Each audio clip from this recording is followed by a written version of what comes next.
BC సమ్మేళనం జరుగుతుంది sir. దీని గురించి మీరు ఏం చెప్తారు సార్? తెలంగాణ రాష్ట్రంలో ఒకటే కులంగా అత్యధిక జనాభా కలిగినటువంటి కులం ముదిరాజు కులం. ముత్తరాజు కులం కులపరంగా సంఖ్య గొప్పగా ఉన్నప్పటికీ బీసీడీలో ఉండడం వల్ల విద్యా అవకాశాలు రాలేకపోయినాయి, ఉద్యోగ అవకాశాలు రాలేకపోయినాయి. రాజకీయంగా చాలా దూరంలో ఉన్నారు. అనేక సంవత్సరాలుగా మా విద్యా ఉద్యోగ అవకాశాలు మెరుగుపడాలి, మా ఆర్థిక స్థితిగతులు బాగుపడాలని చెప్పి ప్రభుత్వాలకు అనేకసార్లు నివేదించుకున్నారు. 2009లో ఆనాటి ప్రభుత్వం నిజమే వీళ్ళు చాలా వెనుకబడి ఉన్నారని చెప్పి బీసీడీలో కాదు వీళ్ళు ఉండాల్సింది బీసీఏలో ఉండాలని చెప్పి నిర్ణయం తీసుకున్నారు. అది అందినట్టే అంది, దాని ఫలాలు అందుకోలేకపోయింది. కాబట్టి ఆనాటి నుంచి వెళ్ళి ఇవాళ వరకు కూడా మాకు ఇచ్చిన హామీని, మాకు పొందిన సౌకర్యాన్ని పునరుద్ధరించమని చెప్పి కోరుతున్నారు. అందులో భాగంగా ఈరోజు ఇక్కడ సమావేశం జరుగుతుంది. తెలంగాణ రాష్ట్రంలో అత్యధిక జనాభా సంఖ్యను కలిగినటువంటి ముదిరాజ్ జాతి సామాజికంగా, ఆర్థికంగా, రాజకీయంగా అన్ని రంగాల్లోనూ వెనుకబడి ఉన్నట్లు ప్రభుత్వం విడుదల చేసినటువంటి కులాల వారి జనాభా లెక్కల ప్రకారమే తేలిపోయింది. మమ్మల్ని కుల వృత్తి చేపలు పట్టే వృత్తి కాబట్టి తప్పనిసరిగా కుల వృత్తులందరినీ కూడా బీసీఏలో గతంలో వేసినట్టుగానే 1970లో అనంతరామయ్య కమిషన్ రిపోర్ట్ ప్రకారంగా వేసినప్పుడు ముదిరాజుల కుల వృత్తి చేపలు పట్టేది కాదు అనే దురుద్దేశంతో కుట్రపూరితంగా, రాజకీయ కుట్రపూరితంగా ముదిరాజులని బీసీడీలో వేయడం జరిగింది. అంటే దాదాపు 50 సంవత్సరాల నుంచి ముదిరాజులు రాజ్యాంగబద్ధంగా దక్కాల్సినటువంటి రిజర్వేషన్ సౌకర్యాన్ని కోల్పోయింది. ఈ 50 ఈ విషయాన్ని నిన్న ప్రభుత్వం విడుదల చేసినటువంటి ఈ జనాభా లెక్కల వల్ల తెలిసింది. అందులో 42 సామాజిక అంశాలలో సర్వే నిర్వహిస్తే అందులో దాదాపు 38 అంశాలలో ముదిరాజులు అన్ని కులాల కంటే, ముఖ్యంగా బీసీఏలో ఉన్నటువంటి గంగపుత్రుల కంటే, ఎస్సీలలో ఉన్న మాలల కంటే, ఎస్టీలలో ఉన్నటువంటి లంబాడీల కంటే కూడా ముదిరాజులు 42 అంశాలలో 38 అంశాలలో వెనుకబడి ఉన్నట్టు ప్రభుత్వ నివేదికనే తేల్చెప్పింది. అంటే దీన్ని బట్టి ఏమర్థమవుతుందంటే 1970లో అనంతరామయ్య కమిషన్ ఏదైతే పొరపాటు చేసిందో ఆ పొరపాటు వాస్తవం అని తేలిపోయింది వాళ్ళు. కాబట్టి ఇప్పటికైనా ఈ ప్రభుత్వం యొక్క కర్తవ్యము, ధర్మం ఏమిటి అంటే, మీరే లెక్కలు తీసినారు కాబట్టి మీరు తీసిన లెక్కలకు మీరు బాధ్యత వహించి ఆ 50 ఏళ్ళ కింద జరిగిన పొరపాటుని వెంటనే సవరించుకోవాలి. మీరు ఈ 50 ఏళ్లలో రిజర్వేషన్ లేకపోవడం వల్ల మేము బీసీఏలో ఉండాల్సిన వాళ్ళము, మీ పొరపాటు వల్ల, రాజ్యాంగబద్ధమైన పొరపాటు వల్ల మేము బీసీడీలో ఉండడం వల్ల ఈ 50 ఏళ్ళు 2 జనరేషన్లు ముదిరాజు జాతినే పూర్తిగా నష్టపోయింది. దీనికి బాధ్యత ఎవరు వహిస్తారు? దీన్ని పూడ్చడానికి ఈ ప్రభుత్వం ఇప్పుడు కనిపెట్టింది కదా, ఇప్పుడు తేల్చెప్పింది కదా ఇది అన్యాయం జరిగిందని. కాబట్టి ఆ అన్యాయాన్ని పూడ్చడానికి మీరు ఏం చేస్తారో కూడా ఇవాళ ప్రజలకు ముందు, ముదిరాజు జాతి ముందు తలవంచుకొని చెప్పాల్సిన అవసరం ఉన్నది. కాబట్టి ఈ అంశాలని అదేవిధంగా విద్యాపరంగా ఉద్యోగాలలో కూడా ఇలా తెలంగాణ రాష్ట్రంలో సగటు ఉద్యోగము 3% ఉన్నది. అంటే కుటుంబంలో 3 ఉద్యోగాలు చేస్తున్నారు అని వాళ్ళు తేల్చెప్పినారు. ఒక కుటుంబంలో 3 ఉద్యోగస్తులు ఉన్నారు అనేది తేల్చెప్పినారు. కానీ ముదిరాజులకు వచ్చేసరికి ఎంత అయింది అంటే 1.6, అంటే సగం కూడా రాష్ట్ర సగటులో సగం ఉన్నాము. అదే బీసీఏలో ఉన్నటువంటి గంగపుత్రులు 5 ఉన్నారు. అంటే బీసీఏలో మేము కూడా ఉంటే మేము కూడా 5 ఉండేవాళ్ళం. అంటే ఎంత అన్యాయం జరిగిందో. ఇప్పుడు 1.6 ఉన్నాము, మేము 5 ఉండాల్సిన వాళ్ళం, రాష్ట్ర సగటు కంటే తక్కువ ఉన్నాము. కాబట్టి విద్యలో కూడా డ్రాప్ అవుట్ రేటు మాదే ఎక్కువ ఉన్నది. 48% ఇంగ్లీష్ మీడియానికి నోచుకోకుండా ఉన్నారు. ఇలా గ్రామీణ ప్రాంతాలలో వ్యవసాయ కూలీలుగా ముదిరాజులే ఎక్కువ ఉన్నారు. అదేవిధంగా అడ్డా కూలీలుగా ముదిరాజులే ఎక్కువ ఉన్నారు. డ్రాప్ అవుట్ రేట్లలో ముదిరాజులే ఎక్కువ ఉన్నారు. ఇంకొక రకంగా చూస్తే క్రైమ్ రేట్లో కూడా ముదిరాజులే ఎక్కువ ఉన్నారు.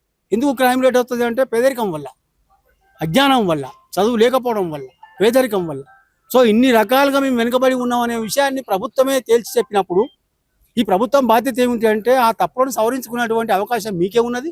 ఆ తప్పులను వెంటనే సవరించుకోవడానికి ఏం చేస్తారో చెప్పాలి. ఈ 50 ఏళ్లలో మీరు నష్టపోయిన దాన్ని, అదేవిధంగా ఇలా ఆర్థిక పరంగా చూస్తే కూడా ప్రభుత్వానికి వస్తున్న ₹1 ముదిరాజులు 8 పైసలు ఇస్తున్నారు. అంటే 100 నయా పైసలు ప్రభుత్వానికి ఆదాయం వస్తున్నది అంటే అందులో 8 పైసలు ముదిరాజులు చెల్లిస్తున్నారు. కానీ 100 నయా పైసలు ప్రభుత్వం ఖర్చు చేస్తున్న దానిలో ముదిరాజులకు వస్తున్న వాటా ఎంత, అభివృద్ధిలో కానీ సంక్షేమంలో కానీ వస్తున్న వాటా ఎంత అంటే 3 పైసలు మాత్రమే. అంటే మేము ఇస్తున్నది ముదిరాజుల జాతి ఈ ప్రభుత్వానికి, ఈ ప్రభుత్వం యొక్క అభివృద్ధికి, సంక్షేమానికి ఇస్తున్నటువంటి పైసలలో 100 పైసలలో 8 పైసలు ముదిరాజులే ఉంటే, మీరు ఖర్చు చేస్తున్న 100 పైసలలో కేవలం 3 పైసలు మాత్రమే మాకు దక్కుతున్నాయి. అంటే ఇంకా 5 పైసలు మేము అదనంగా మీ ప్రభుత్వానికి 50 ఏళ్ళ నుంచి ఇస్తున్నాము. ఈ లెక్కలు తేల్చాలి, శ్వేతపత్రం విడుదల చేయాలి. ముదిరాజులు ఎంత ఈ ఖజానాకు తమ శక్తిని దారబోసి, తమ రక్తాన్ని చెమటగా చేసి, శ్రామికులుగా ఎంత దారబోసి ఈ రాష్ట్ర అభివృద్ధికి, ఈ ప్రభుత్వాలు ఇచ్చే సంక్షేమ పథకాలకు ఎంత మేము కంట్రిబ్యూట్ చేస్తున్నాము, మాకెంత వస్తున్నది, ఈ అన్ని లెక్కల మీద మీరు తీసిన లెక్కల ప్రకారంగానే శ్వేతపత్రాన్ని విడుదల చేసి దాన్ని సంవదించడానికి ఎలాంటి చర్యలు తీసుకుంటున్నదో ప్రభుత్వము స్పష్టం చేయాలి. ఆ ఉద్దేశంతోనే ఆ విషయాలన్నింటినీ కూడా చర్చించుకోవడానికి, భవిష్యత్తు కార్యాచరణను రూపొందించుకోవడానికి రాజకీయాలకు అతీతమైన పద్ధతిలో, రాజకీయ ఆలోచనలకు దూరంగా ఇవాళ ముదిరాజు విద్యావంతులంతా కూడా ముందుకొచ్చి ఒక విద్యావంతుల వేదికను ఏర్పాటు చేసుకొని ఇవాళ రాజకీయాలకు అతీతంగా ఎలాంటి భేషజాలు లేకుండా ప్రభుత్వం ఇచ్చిన లెక్కల ఆధారంగానే, ఆ లెక్కల ఆధారంగానే మేము ఇవాళ వాటి మీద సమీక్ష చేస్తున్నాము, విమర్శ చేస్తున్నాము. తప్పనిసరిగా ఈ ప్రభుత్వాలను నిలదీస్తాము. గత ప్రభుత్వాలు కానీ, ఈ ప్రభుత్వాలని, రాబోయే ప్రభుత్వాలు కానీ ముదిరాజులకు ఉండాలి. ఇలా ఏదైనా ఒక పాలసీ ఏర్పాటు చేయాలంటే ప్రభుత్వాలు ఒక పాలసీ ఏర్పాటు చేసేటప్పుడు ఇందులో ఎస్సీలకు ఏం వాటా ఇవ్వాలి, ముస్లింలకు ఏం వాటా ఇవ్వాలి, దళితులకు ఏం వాటా ఇవ్వాలి, ట్రైబల్స్కు ఏం వాటా ఇవ్వాలని లెక్కలు తీసుకొని వాళ్ళు ఏమనుకుంటారో అనే భయంతో నెత్తి మీద కత్తి వేలాడుతుంటే భయంతో వాళ్ళని దృష్టిలో పెట్టుకొని పాలసీలు నిర్ణయిస్తారు. మరి ఈ రాష్ట్రంలో అత్యధిక జనాభా ఉన్న ముదిరాజులు కూడా ఏం వాటా ఇవ్వాలి, ఎట్లా ఇవ్వాలి, ఇవ్వకపోతే వాళ్ళు ఏం చేస్తారో అనే భయం మీకెందుకు లేదు? అంటే ముదిరాజు జాతిని మేము ఇలా అడుగుతా ఉన్నాము, మేము ఇలా రిక్వెస్ట్ చేస్తూ ఉన్నాము. ఈ మిగతా మనకంటే తక్కువ జనాభా ఉన్న వాళ్ళ పట్ల ప్రభుత్వాలు ఇట్లా వ్యవహరిస్తుంటే, భయంతో వ్యవహరిస్తూ ఉంటే, మనం అంటే ఎందుకు ముదిరాజులు అంటే ప్రభుత్వాలకు ఎందుకు భయం లేదు, రాజకీయ పార్టీలకు ఎందుకు భయం లేదు? కాబట్టి ఆ విషయాలను మనం ఆలోచించుకోవాలి, మన కార్యాచరణను రూపొందించుకోవాలి. ఇలా విద్యావంతుల వేదిక ఏర్పాటు చేస్తున్నటువంటి ఈ సదస్సు ద్వారా ఈ విషయాలన్నీ కూడా కూలంకషంగా చర్చించి ఒక భవిష్యత్తు కార్యాచరణను రూపొందించే దిశలో ఈ ముదిరాజు విద్యావంతులకు నిర్వహిస్తున్నటువంటి ముదిరాజ్ సింహావలోకనం ఒక తీర్పును తీసుకొస్తుందని మేము భావిస్తా ఉన్నాం. ఇప్పుడు చూసుకుంటే కేంద్రంలో కూడా మన ఈటల రాజేంద్ర గారు ఉన్నారు. మరి అతను కూడా ఎందుకేం మాట్లాడలేదు మీ గురించి? ఇవాళ ఏ ప్రభుత్వాలైనా, ఏ రాష్ట్రంలో అయినా, కేంద్రంలో అయినా కూడా కర్ర ఉన్నదే బర్రె పెత్తనం. మా దగ్గర కర్ర లేదు. మా వాళ్ళు బాగా ఇప్పుడు మేము ఎంతమంది ఉండాలి? ఇవాళ తెలంగాణ శాసనసభలో మేము 11 మంది ఉండాలి. మా జనాభా ప్రకారంగా 11 మంది ఉండాలి. లింగులు ఇట్టుకొని మాకు ఒకడే ఎమ్మెల్యే ఉన్నాడు, ఆయనను మంత్రిని చేసినారు వాకిటి శ్రీహరి గారు. ఒక్కడి ఇంత కొట్లాడతాడు? ఒక 119 మంది ఉన్న శాసనసభ్యుడు ఉన్న శాసనసభలో ఒక్క మనిషి ఎట్లా కొట్లాడతాడు? ఒక్కడే ఎమ్మెల్సీ ఉన్నాడు, డాక్టర్ బండ ప్రకాష్ గారు. మాకు పార్లమెంట్లో కూడా దేశవ్యాప్తంగా కూడా ఒక్కడే పార్లమెంట్ సభ్యుడు ఈటల రాజేందర్ గారు ఉన్నారు. కాబట్టి ఒక్కడు అనేటువంటి ఒక్కడే ఉండడం వల్ల ఇంత పెద్ద సమూహంలో ఒక్కని గొంతు ఎంత సరిపోతుంది, ఏం సరిపోతుంది? కాబట్టి మా గొంతు సరిపోతలేదు. మా సంఖ్యకు తగ్గట్టుగా మా గొంతు కూడా ఉంటే, మా బలం కూడా చట్టసభలలో ఉంటే, అధికారంలో ఉంటే, భాగస్వామ్యంలో ఉంటే మేము మాట్లాడడానికి వీలవుతుంది, మేము మాట్లాడిన దానికి విలువ వస్తుంది. కాబట్టి చట్టసభలలో కూడా మన వాళ్ళు ఎక్కువ ఉండాలి. మా జనాభా ప్రకారంగా మాకు సీట్లని కేటాయించాలి పార్టీలు. అదేవిధంగా స్థానాలు కల్పించాలి, అవకాశాలు కల్పించాలి. ఇప్పుడు ఇవాళ నామినేటెడ్ పోస్టులో చూడండి, టీఎస్పీఎస్సీ చేస్తే ఒక్క ముదిరాజు లేడు. బీసీలలో అత్యధిక బీసీ కమిషన్, బీసీల కోసం వేసిన బీసీ కమిషన్లో బీసీలలో అత్యధిక జనాభా ఉన్న ముదిరాలకు ఒక్కరికి జాగలేదన్నా సభ్యులు వేయడానికి. అంటే ఇంతమంది మేధావులు ఉన్న బీసీలలో, ఇంతమంది మేధావులు ఉన్న ముదిరాజులలో ఒక్కరు కూడా పనికిరాడా బీసీ కమిషన్లో మెంబర్గా ఉండడానికి? అదేవిధంగా టీఎస్పీఎస్సీలో ఒక్కరు లేడు. మీ జిల్లా అధ్యక్షులుగా వేసినారు, పార్టీలు ఎంతమందికి ఇచ్చినారు? లింగులు పెట్టుకొని ఇద్దరికి ఇచ్చినారు 33 జిల్లాలలో. మా తమాషా ఎంత, మా లెక్క ఎంత? కాబట్టి ఈ అంశాలన్నీ కూడా చర్చించడానికే విద్యావంతులు ఇలా పూనుకున్నారు. విద్యావంతులు చైతన్యవంతమైతే ఆ జాతి బాగుపడడానికి అవకాశాలు ఉంటాయి. విద్యావంతులు చైతన్యమైతే ఈ రాష్ట్రము, దేశం బాగుపడడానికి అవకాశాలు ఉంటాయి. సరే, ఇప్పుడు మరి మీరు అన్న వాటికి ఇప్పుడు రానున్న జిహెచ్ఎంసీ ఎలక్షన్లో కూడా మీకు టికెట్ ఇస్తే మీరు కానీ మీ సంఘం వారు కానీ ఎవరన్నా పోటీ చేయడానికి 100% ఉన్నారు. ఇప్పుడు దాకా మాకు జిహెచ్ఎంసీలో చాలా మంది చాలా యాక్టివ్గా పార్టిసిపేట్ చేస్తున్న మా జిహెచ్ఎంసీ కార్పొరేటర్లు ఉన్నారు. మాకు అవకాశాలు ఇస్తే హైదరాబాద్లో కూడా అద్భుతంగా మేము మా ప్రదర్శన చేస్తాము. మాకు అవకాశాలే లేవు కదా, అవకాశాలు ఇవ్వాలి. అన్ని పార్టీలు కూడా బాధ్యత తీసుకోవాలి. అది ఆ ఒత్తిడి పెంచడం రాజకీయ పార్టీల మీద, ప్రభుత్వాల మీద మా దామాషా లెక్కల ప్రకారంగా, మా జనాభా ప్రకారంగా మాకు వాటా దక్కాలనే ఉద్దేశంతోనే ఇవాళ విద్యావంతులు చైతన్యవంతులై ఇవాళ ఈ సదస్సు నిర్వహిస్తూ ఉన్నారు. ఈ సదస్సు అనేది తెలంగాణ రాష్ట్రంలో భవిష్యత్తు రాజకీయాలను నిర్దేశించడానికి ఒక కీలకమైన మలుపుగా మారబోతున్నదని చెప్పి మీ ద్వారా తెలియజేస్తా ఉన్నాను. సార్ మరి కార్పొరేటర్లు కూడా కార్పొరేటర్ స్థాయిలో వరకే ఎందుకు ఉండాల్సి వస్తుంది? వాళ్ళని ముందుకు ఎందుకు వెళ్ళనియట్లేదు మరి గవర్నమెంట్ నుంచి? ముదిరాజులు అన్ని రకాలుగా వెలివేసినట్టుగానే బతుకుతూ ఉన్నారు రాష్ట్రంలో, రాజకీయంగా కానీ, సామాజికంగా కానీ, ఆర్థికంగా కానీ, అన్ని రంగాలలో, చదువులో కానీ, విజ్ఞానంలో కానీ, అవకాశాలలో కానీ. కాబట్టి దాన్ని మేము ఇలా ప్రశ్నిస్తూ ఉన్నాము. కాబట్టి ఈ ఒకటో రోజులో వచ్చే మార్పు కాదు, మెల్లమెల్లగా వస్తుంది. ఇప్పుడు కార్పొరేటర్గా ఉన్న వాళ్ళు రేపు ఎమ్మెల్యేకి రెడీ అవుతారు, ఆ తర్వాత ఎంపీకి రెడీ అవుతారు. కాబట్టి తప్పనిసరి ఇలా మా శ్రీహరి గారు ఇలా మంత్రిగా వచ్చినారు. వారు ఎక్కడి నుంచి సర్పంచ్ నుంచి మొదలు పెడితే ఇక్కడ దాకా రాగలగడానికి 20 ఏళ్ళు 30 ఏళ్ళు పట్టింది ఆయనకు. ఇప్పుడు గవర్నమెంట్ నుంచి కూడా మీ సంఘానికి ఎలాంటి టికెట్ ఇవ్వకపోతే మీరే ఒక సొంతంగా ఇండిపెండెంట్ పార్టీ పెట్టి ఈ పొలిటీషియన్ అనే జర్నీలో మీరు కూడా పార్టిసిపేట్ చేయాలనుకుంటున్నారు? కులాల ప్రాతిపదికన పార్టీలు విజయవంతం కావు, సాధ్యం కాదు. ఒక కులం ఏ కులం కానీ ఈ రాష్ట్రంలో ఏ కులం కానీ ఒక కులము రాజకీయాలలో రాణించడానికి అవకాశాలు లేవు. మిగతా కులాలను కలుపుకొని పోవాలి. కాబట్టి ఏ పార్టీలో ఎవరున్నా కూడా మాకు అభ్యంతరం లేదు. ఆయా పార్టీలలో వాళ్ళ జనాభా ప్రకారంగా వాళ్ళ ప్రాతినిధ్యం ఉంటే వాళ్ళు మిగతా కులాలతో కూడా ఇచ్చిపుచ్చుకునే ధోరణిలో ఇవాళ మాదిగలు ఈ రాష్ట్రంలో అత్యధిక జనాభా ఉన్నారు. ఆ తర్వాత ఉన్నది ముదిరాజులు. ఇలా మాదిగలు ముదిరాజులు కలిస్తే ఒక బ్రహ్మాండమైన శక్తిగా మారుతుంది. అదేవిధంగా యాదవులు, అదేవిధంగా గౌడ్స్, అదేవిధంగా బీసీలలో ఇంకా అనేక కులాలు, మున్నూరు కాపులు, అదేవిధంగా పద్మశాలీలు, అనేక కులాలు. ఈ అన్ని కులాలను కలుపుకొని ముదిరాజుల నాయకత్వంలో బీసీ వర్గాలన్నింటినీ కూడా సమైక్యం చేసుకొని ఆ ప్రయత్నాలు జరుగుతూ ఉన్నాయి. అన్ని బీసీ సంఘాలలో ముదిరాజులు 2వ శ్రేణిలో 3వ శ్రేణిలో ఎక్కడో ఒక దగ్గర వాళ్ళ పాత్ర వాళ్ళు నిర్వహిస్తూ ఉన్నారు. వాళ్ళు ప్రథమ స్థానానికి రావాలి, వస్తారు. వాళ్ళకి అవకాశాలు వచ్చిన అవకాశాలు అందుకొని వస్తారు. కాబట్టి బీసీలలో ముదిరాజుల నాయకత్వంలోకి రావాల్సిన అవసరం ఉన్నదని చెప్పి జనాభా లెక్కలు స్పష్టం చేస్తూ ఉన్నాయి. ఈరోజు మేమందరం ఒక ఇంటలెక్చువల్స్ ఫోరం లాగా ఒక గ్యాదరింగ్ అవుతున్నాం. ముదిరాజు కమ్యూనిటీ ఏ విధంగా అభివృద్ధి చెందాలి, ఆర్థికంగా, సాంఘికంగా, రాజకీయంగా, సామాజికంగా, ఇవన్నీ ఏ విధంగా డెవలప్ కావాలనేది మా యొక్క సీనియర్ నాయకుల ఆధ్వర్యంలో ఒక రోడ్ మ్యాప్ తయారు చేయడం కొరకు ఇక్కడ మేము గ్యాదర్ అయిపోయినాం జలవిహార్. ఈరోజు ఏ కమ్యూనిటీకైనా ఉండే ఆశయం ఒకటే ఉంటుంది, మనం డెవలప్ కావాలనేది. ఇక్కడ ఎందుకు గ్యాదర్ అయిన మా ఆలోచన ఏంటంటే మా డెవలప్మెంట్ మార్పు.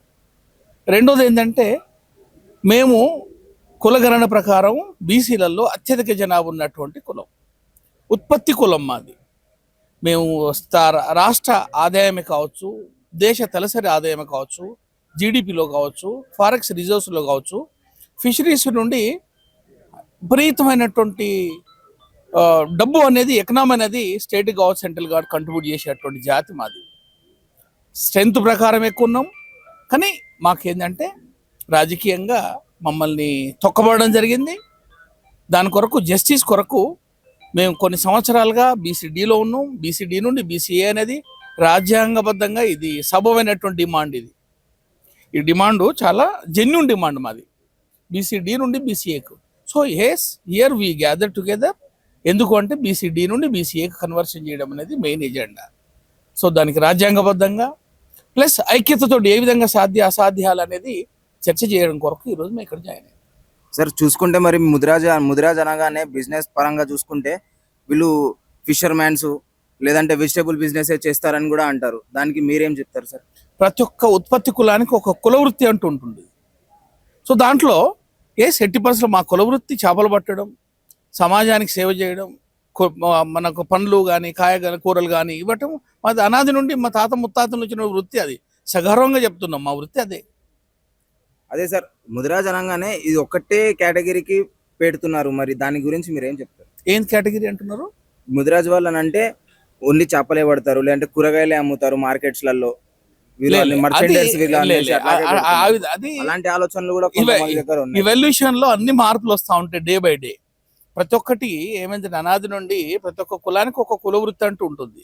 ఆ కులవృత్తిలో మేము పెరిగినాం, కానీ ఆ కులవృత్తిని మేము గౌరవిస్తూ దాన్ని చూస్తూ మేము చదువుకున్న వాళ్ళు ఉన్నాం.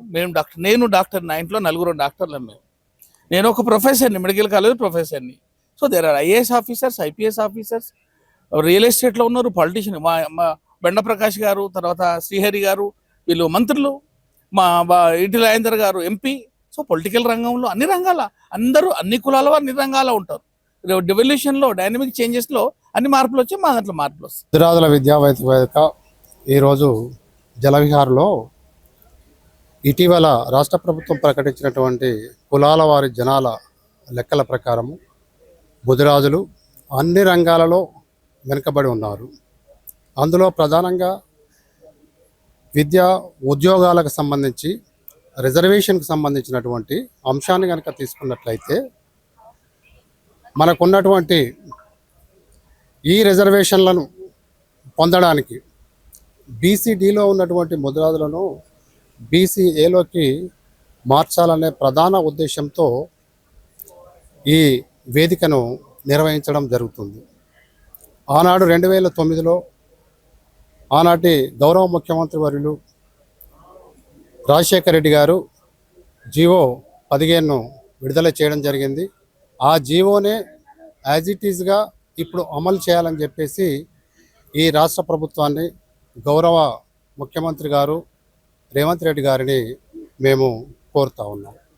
సార్ బీసీడీ నుంచి బీసీఏ వల్ల వచ్చే ఉపయోగాలు ఏముంటాయి సార్? ఇప్పుడు మీ దాంట్లో బీసీడీ నుంచి ఏలోకి పోవడం వల్ల బీసీలు ఏలో ఉన్నటువంటి ఎకనామికల్గా స్టాటస్ కనుక తీసుకున్నట్లయితే చాలా వెనుకబడి ఉంటారు. కాబట్టి బీసీఏలోకి పోవడం వల్ల విద్యార్థులకు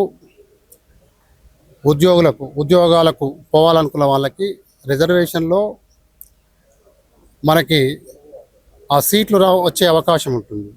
అలాగే బడ్జెట్ కేటాయింపులలో కూడా రాష్ట్ర ప్రభుత్వం కేటాయించేటటువంటి బడ్జెట్ కేటాయింపు అయితే ఉంటాయో వాటిలో కూడా వారి వెనుకబాటుతనంగా ఆధారంగా ఆ బడ్జెట్ కేటాయింపులు అనేవి జరుగుతాయి. దీంతోపాటు అనేక సంక్షేమ కార్యక్రమాలు కూడా ఈ వెనుకబాటుతనాన్ని బేస్ చేసుకునే చేస్తారు. కాబట్టి దానివల్ల ఈ బీసీఓలోకి రావడం వల్ల వాళ్ళకున్నటువంటి స్థితిగతులను మెరుగుపరచుకోవడానికి ఇది ఉపయోగపడుతుంది. ఉస్మానియా యూనివర్సిటీలో పురుడు పోసుకున్నటువంటి ముదిరాజు విద్యావంతుల వేదిక ఇవాళ అందరినీ కలుపుకొని పోయి మా ముదిరాజు సామాజిక వర్గానికి ఏదైతే అన్యాయం జరుగుతుందో దాన్ని కూర్చడానికి ముఖ్యంగా బీసీడీ నుంచి వెళ్ళి బీసీఏకు మార్చాలి. బీసీడీ నుంచి వెళ్ళి బీసీఏకు మార్చడం ద్వారానే ఎన్నో సమస్యలు పరిష్కారం అవుతాయని మేము భావిస్తూ ఉన్నాం. ఎందుకంటే ఇది గతంలో కాంగ్రెస్ ప్రభుత్వం ఒకసారి వైఎస్ రాజశేఖర రెడ్డి ప్రభుత్వంలో తెచ్చినట్టే తెచ్చి దాన్ని కొంచెం వెనుకపోయింది. ఇప్పుడు దాన్ని అందరి ఆధ్వర్యంలో అందరి సమక్షంలో అన్ని వర్గాలను మా దాంట్లో ఉన్నటువంటి ఐక్యంగా ముందుకెళ్తూ ముదిరాజు సామాజిక వర్గం ఇవాళ రాష్ట్రంలోనే మొట్టమొదటి స్థానంలో ఉంది. బీసీలలో చూసుకుంటే ఇవాళ సామాజిక వర్గంలో కానీ జనాభా ప్రకారంగా కానీ ముదిరాజుల జనాభా ఎక్కువ ఉంది. మరి అందులో భాగంగానే ఇవాళ బీసీడీ నుంచి వెళ్ళి బీసీఏకు మారుతుంది. అంటే విద్య ఉద్యోగ వ్యాపారంలో అన్ని రంగాల్లో వెనుకబడి ఉన్నటువంటి ముదిరాజు వర్గం. మరి అట్లాంటి ముదిరాజు వర్గానికి న్యాయం జరగాలని అంటే జనాభా తమాషా ప్రకారం రాజ్యాంగం ఏవైతే హక్కులు కల్పించిందో ఆ హక్కుల గురించి అడుగుతున్నాం తప్ప వేరే కోరికలు కానీ వేరే గొంతమ్మ కోరికలు కానీ అడగట్లేదు. అందుకనే ఇవాళ ఈ కార్యక్రమానికి ఇవాళ ముదిరాజు విద్యావంతుల వేదిక ఆధ్వర్యంలో ఇవాళ సింహావలోకనం కార్యక్రమం నిర్వహించడం జరుగుతుంది. ఈ కార్యక్రమానికి చాలామంది పెద్దలు విద్యావంతులు అందరూ కూడా ఇవాళ ముదిరాజు సంఘం నాయకులు కూడా తరలి వస్తూ ఉన్నారు. ఈ కార్యక్రమాన్ని విజయవంతం చేస్తున్నారు. ఇలాంటి కార్యక్రమం చూసైనా కేంద్ర రాష్ట్ర ప్రభుత్వాలు ముదిరాజులకు న్యాయం చేస్తుందని మేము భావిస్తూ ఉన్నాం. మరి ఆ న్యాయం జరగాలని కూడా ఇవాళ ఐక్యంగా అందరూ కూడా సరే అక్కడక్కడ కొంత విడిపోయి అక్కడక్కడ ఉన్నప్పుడు కూడా ఇవాళ అందరూ కూడా ఆ ముదిరాజు సామాజిక వర్గం అందరూ ఐక్యమై కలిసి ఇవాళ రాష్ట్రంలోనే బీసీలలో జనాభా ప్రకారంగా ముదిరాజులు పెద్ద ఎత్తున ఉన్నారు, మొదటి స్థానంలో ఉన్నారు. కానీ రిజర్వేషన్లు అనుభవించడంలో అనేకమైనటువంటి ఉద్యోగ విషయాలలో కానీ రాజకీయంలో కానీ రకరకాల విషయాలలో వెనుకబడి ఉన్నది. ఆ వెనుకబడితనాన్ని కొంచెం అధిగమించాలంటే ఇలా 70 సంవత్సరాలుగా వెనుకబడి నెట్టేయబడి ఉన్నాం. ఇవాళ రాష్ట్రంలో చూసుకుంటే నెంబర్ 1 స్థానంలో ఉన్న జనాభాకు అనుగుణంగా తమాషా ప్రకారంగా పోస్టులు లేవు. మేము దాదాపు 10 నుంచి 15 మంది ఎమ్మెల్యేలుగా ఉండాలి, ఎంపీలుగా ఉండాలి, మరి నామినేటెడ్ పోస్టులు కూడా ఉండాలి. ఎక్కడ చూసుకున్నా ఆ నామినేటెడ్ పోస్టులో కానీ ఎమ్మెల్యేలు కానీ ఎంపీలు కానీ ఆ ప్రాధాన్యత చాలా తక్కువగా ఉంది. చూసుకుంటే దీంతోనైనా మాకున్న జనాభా తమాషా ప్రకారం ఏదైతే ఆ రిజర్వేషన్లు అయితే వస్తాయో అందుకని ముఖ్యంగా బీసీడీ నుంచి బీసీఏకు రావడం వల్ల కొన్ని రిజర్వేషన్లు పెరుగుతాయి, కొంచెం ఉద్యోగ అవకాశం పెరుగుతుంది, కొన్ని రకాలుగా ముందుకెళ్తామన్న ఉద్దేశంతో ఇట్లాంటి కార్యక్రమాలు నిర్వహించుకోవడం జరుగుతుంది. ఇలా ముదిరాజు విద్యావంతుల వేదిక ఆధ్వర్యంలో పెద్ద ఎత్తున కార్యక్రమానికి ఇలా మంత్రి వాకిటి సిఆర్ గారు వస్తూ ఉన్నారు. అదే ఈటల రాజేందర్ ఎంపీ గారు, అదేవిధంగా బొర్ర జ్ఞానేశ్వరు ఆ చైర్మన్ గారు, మన కాసాని జ్ఞానేశ్వర్ గారు అందరూ కూడా ఇలా వస్తూ ఉన్నారు. ఈ కార్యక్రమాన్ని విజయవంతం చేసి రాష్ట్ర వ్యాప్తంగా ఉన్న మా జనాభా దామాషా ప్రకారం మాకు హక్కులు కలుగుతాయని ఉద్దేశంతో అనుకుంటున్నాం. ఇలా రాష్ట్ర ప్రభుత్వాలు కానీ కేంద్ర రాష్ట్ర ప్రభుత్వాలు వాళ్ళు బీసీ వైపు, అందులో ముఖ్యంగా ముదిరాజుల వైపు చూస్తూ ఉంది. మా ముదిరాజులకు న్యాయం జరిగేంత వరకు మేము దశల వారీగా ఇట్లాంటి కార్యక్రమాలు నిర్వహిస్తామని తెలియజేస్తూ థ్యాంక్ యూ అన్న. Thank you. మీలాంటి మీడియా సహకారం కూడా ముఖ్యంగా ఇలా 4 గోడల మధ్యన జరిగేటువంటి ఒక కార్యక్రమాన్ని ఇలా రాష్ట్ర వ్యాప్తంగా విశ్వవ్యాప్తంగా చేసేది ఒక మీడియా. ఆ మీడియా కూడా నిజంగా అన్ని ఏ వర్గాల చేతిలో ఉన్నాయో తెలుసు కాబట్టి మీలాంటి వారికి కూడా మా ముదిరాజు విద్యావంతుల తరపున ప్రత్యేక ధన్యవాదాలు తెలుపుతా ఉన్నాం, ప్రత్యేక కృతజ్ఞత తెలియజేస్తాను. రానున్న రోజులు కూడా ఇదే విధంగా కవరింగ్ చేయాలని కోరుకుంటూ థ్యాంక్ యూ అన్న. Thank you. నా పేరు పూల నాగరాజు, ఎండోమెంట్ డైరెక్టర్.